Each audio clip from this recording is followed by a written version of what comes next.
Great job, you guys. All right, let's review. We've seen how ancient cultures used the Sun-Earth connection to mark the season. And you've seen an activity which uses the placement of shadows to record the movement of the sun across the sky. Research regarding Native American astronomy has recently begun to gain headway in archaeoastronomy. Let's look at the ways native cultures in the Americas use the Sun-Earth connection.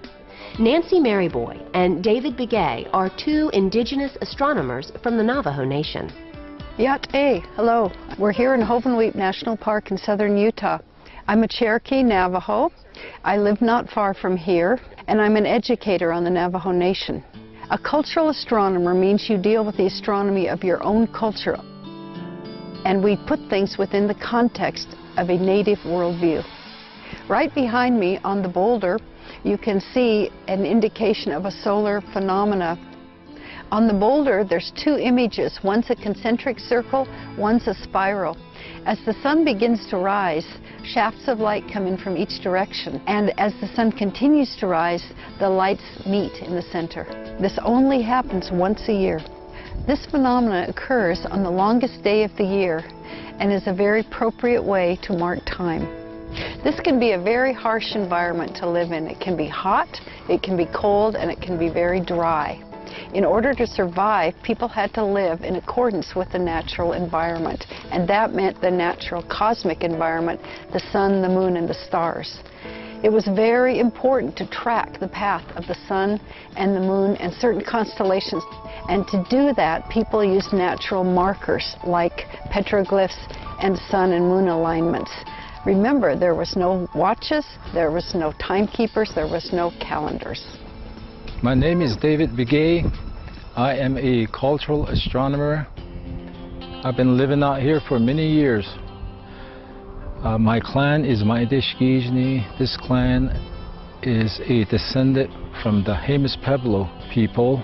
And here is one of the structures at Hovenweep National Monument. This structure had many purposes, one of which was an observatory. The ancient had a profound respect for the movement of the sun and the stars. On the longest day of the year, the sun shines through an opening and the light falls on a marker. What people experience here is really a cultural experience. It's a whole life experience. People felt the movement of the sun. People felt the movement of the moon. It was a daily experience. Among the Navajo people, for the sun, when it reaches summer solstice, it's a total life experience. People used to talk about the solstice being a 4-day phenomenon. People used to say, the sun spent 4 days before it starts moving back the other way. So it's really something that was experienced, it was talked about, it was a part of the culture, it's been passed on through the generation. I think people talk about these movements in terms of days. I'm not sure if you can really call it special math. I don't think tracking the sun down to the second was important at that time.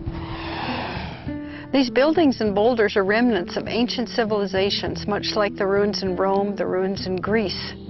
And today, they're still very relevant to us out here in the Southwest.